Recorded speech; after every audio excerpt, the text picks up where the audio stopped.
Viewers, যন্ত্রবাজি কলকবজা TV থেকে game on একটা নতুন এপিসোডে চলে আসলাম। আজকের এপিসোডের মেইন বিষয় হচ্ছে এই লেন্সটা।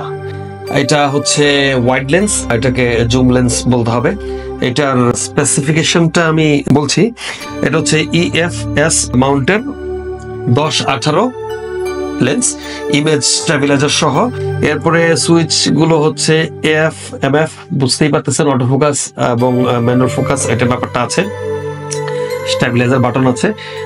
তো এটা খুবই ভালো মানের একটা লেন্স। সম্ভবত আমরা যখন ক্যামেরা ডিভাইস কিনি তার সাথে একটা থাকে, কিট লেন্স দেয়, সেটা 18 থেকে 45, 18 থেকে 55 লাইক দিস এরকম। তো কিট লেন্সের ব্যাপারটা হচ্ছে ওটার মান অতটা ভালো থাকে না। কিট লেন্সের মানটা ভালো থাকে না। তারপরেও কিছু কিছু ক্ষেত্রে ওটা বিতর্ক আছে, আলাদা বিতর্ক। লাইক খুব ভালো মানের ফটোগ্রাফার হলে দেখা গেছে যে কিছু না কিছু ভালো রেজাল্ট বের করে আনতে পারে। একটা প্রবাদ বা কৈতো আছে যে যে পারে সে সব উঠানেই নাচতে পারে, যে নাচতে পারে না সে শুধু বলে উঠান বাঁকা। সো ওগুলো আলাদা ডিবেট, ওই ডিবেটে যাচ্ছি না। তো আজকে যন্ত্রবাজি কলকবজা টিভি গেম অন পার্টে আজকে আমি যে বিষয়টা নিয়ে কথা বলতে চাচ্ছি সেটা হচ্ছে 10-18 EFS মাউন্টের লেন্সের ব্যাপারে। এটা প্লাস্টিক বিল্ড, হ্যাঁ, এটা হচ্ছে লেন্সের এখানে ইউজ হয়, এই জায়গাটা হচ্ছে প্লাস্টিক। এটা হচ্ছে লেন্সে এইভাবে লাগবে, প্লাস্টিক বিল্টের। আর এটা কিন্তু মেটাল মাউন্ট হইতো যদি অন্যান্য 50-50 প্রাইম লেন্স হলে মেটাল হয়। এটা হচ্ছে লেন্স সামনের পার্টটা আর কি। ওকে, এটা একটা ইউভি ফিল্টার লাগানো আছে, লাগাইতে হয়, এটা আপনারা লাগাবেন, এই যে ইউভি ফিল্টার, ঠিক আছে। এটা এইভাবে লেগে যাবে। এগুলো খেয়াল করতে হবে, যদি ইউজ কিনেন বা নতুন কিনেন, যাই কিনেন, খেয়াল করবেন যে এই রিং গুলো ঠিক আছে কিনা বা ফেসে যাচ্ছে কিনা, এই ব্যাপারগুলো আপনাদেরকে খেয়াল রাখতে হবে, ঠিক আছে। তো এই লেন্সের ব্যাপারটা আমি বলতে চাচ্ছি, কিট লেন্স দিয়ে পারপাস সার্ভ হয় না প্রফেশনাল কাজ করতে গেলে। লাইক টেলিভিশন নাটক, ইউটিউবের শর্ট ফিল্ম, ইউটিউবের নাটক বা ইনস্টাগ্রামের বড় বড় ভিডিওগুলো আপনাকে ওয়াইড জায়গা নিতে হয়। তো সেক্ষেত্রে 18-45, তো 18 থেকে শুরু, আর এটা 10 থেকে 18। সো এটার ফ্যাসিলিটিসটা বুঝতেই পারতেছেন যে 10 মানে খুব কাছে, আর 18 মানে 10 থেকে 18 8, তাহলে ভালো একটা জায়গা থেকে আপনি ওয়াইড করতে পারতেছেন, মাস্টার শট দিয়ে শুরু করতে পারতেছেন। আই মিন নাটকীয় ভাষা যদি বলি, নাটকের ল্যাঙ্গুয়েজে মাস্টার শট, যেখানে হচ্ছে গ্রুপ ফটো তোলা, গ্রুপ ভিডিও করা, বা একটা ফ্রেমের মধ্যে যেন পূর্ণাঙ্গ একটা ওয়াইড ভিউ আমরা পাই, সমস্ত জিনিস ডিটেলটা যেন চলে আসে। আর প্রাইম লেন্স বা প্রাইম লেন্স যদি হয়তো তাহলে তো আপনার ফিক্সড ফোকাল থাকে, তো যেখানে ধরবে ওই জায়গায় এর বেশি আর কিছু কাভার হচ্ছে না। ধরেন এই যে আমার হাত এখানে চলে আসছে, এটা হলো 50 mm দিয়ে করতেছি, এখন হাত এখানে কাটা পড়ছে, দেখছি এই যে নাই। কিন্তু যদি আমি এটা ইউজ করতাম তাহলে তো পুরো বডিটা আসতো, আমার স্টুডিও পুরোটাই দেখা যেত। তো এই লেন্সের কাজটা কি? এই লেন্সের কাজটাই হচ্ছে ওয়াইডলি আপনি ছবি টবি ভিডিও যা নেয়ার সেটা যেন আপনি ক্যাপচার করতে পারেন। দ্যাটস ওয়াই এই ধরনের লেন্স ইউজ করা যায়।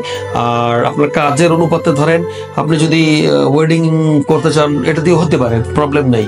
10-18 আপনি একটা বিয়ের অনুষ্ঠানে ভাই 50-60 জন 70 জন একসাথে এসে ছবি তুলতে ডিমান্ড করে, তখন তো আপনি 50 দিয়ে করতে পারবেন না, 85 দিয়ে করতে পারবেন না, কিভাবে পসিবল, তাই না? একটা গ্রুপ ফটো আপনাকে ওয়াইড জায়গা লাগবে, সবাইকে একসাথে জায়গা দিতে হবে, সবাইকে থাকতে হবে, নয়তো আপনাকে কমপ্লেন করবে, ভাই ছবি তুলছেন, আমার অমুক বন্ধু আসে নাই, তমুক বন্ধু আসে নাই, অমুকের নাক কাটা গেছে, তমুকের কান কাটা গেছে, এই ধরনের কিছু কমপ্লেন থাকে। তো যাই হোক, তো আজকের ভিডিওর উদ্দেশ্য ছিল যে 10-18 এই যে ফোকাল লেন্সগুলো আমি দেখা দিচ্ছি কাছে এসে, দেখতে পারতেছেন কিনা জানি না।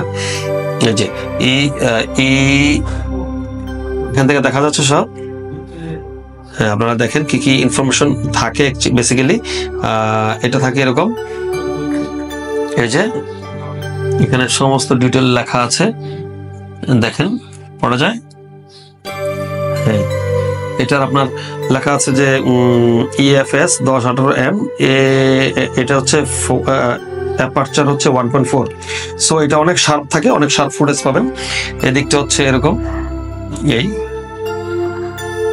এখান থেকে এগুলো দেখতে পারেন। এই যে এভাবে ধীরে ধীরে দেখাচ্ছি, মোটামুটি সব ইনফরমেশন এখান থেকে পাবেন। তো ভিউয়ার্স, 10-18 লেন্স খুবই ভালো। আমি এটা দিয়ে অনেক রকমের ব্লগ করতে করছিও, আবার কিছু 18 পর্যায়ে আসার পর কিছু ক্লোজ শটও নিতে পারছি। নেই যে এমন না, আপনারাও পারবেন। আসলে কাজ জানলে আসলে করা যায়। হ্যাঁ, আপনি যদি না জানেন তাহলে আপনার জন্য এটা অনেক ডিফিকাল্ট লাগবে, বাট আপনি যদি জানেন তাহলে আপনার জন্য এটা ইজি। তো ফাইন, আজকের ভিডিওটা আসলে এটা নিয়েই ছিল, 10-18 লেন্সটা নিয়ে। আর আজকে আমি যে ক্যামেরাতে কাজ করছি সেটা হচ্ছে ক্যানন R8 এন্ড হচ্ছে লেন্সটা হচ্ছে 50mm 1.8 অ্যাপারচারের। তো এই লেন্সটার একটা পার্টি এখন বলা বাকি আছে, সেটা হচ্ছে যে যদি এটা কিনতে যান ইউজড হচ্ছে কত 20,000-এর মধ্যে পেয়ে যাবেন। হ্যাঁ, 20,000-এর মধ্যে। আর যদি আপনি ব্র্যান্ড নিউ কিনতে চান তাহলে বেশ ভালো দামই করবে ব্র্যান্ড নিউ। হ্যাঁ, ব্র্যান্ড নিউ ভালো প্রাইসি দাম হবে, তাও মার্কেট ভেদে একটু ডিপেন্ড করে। লাইক যমুনা বসুন্ধরাতে একটু দামটা বেশি হয়, আবার বায়তুল মোকাররমে গেলে একটু কম হয়। স্বাভাবিক, দুইটা মার্কেটের এত গর্জিয়াস ব্যাপার স্যাপার, তো এটার খরচও বেশি, তো প্রোডাক্ট সেল থেকেই খরচটা বের হবে। সো একটু ডিফারেন্স বোধ হয় আছে। আপনারা কেনার সময় একটু দেখে শুনে কিনলেই হয়তো বা আপনারা বেটার করবেন। এই ছিল মূলত আজকের ভিডিও। তো আপনাদেরকে রিকোয়েস্ট করছি আমাদের চ্যানেলটাকে সাবস্ক্রাইব করবেন, লাইক করবেন, কমেন্ট করবেন। ভালো লাগে অ্যাকচুয়ালি, বেসিক্যালি। হ্যাঁ, মনের মধ্যে ভালো লাগে। তো আজকে এই পর্যন্তই কথা বলবো, এর বেশি কথা বলছি না। নেক্সটে কোনো ডিভাইস নিয়ে কথা বলবো ইনশাল্লাহ। তো আল্লাহ হাফেজ।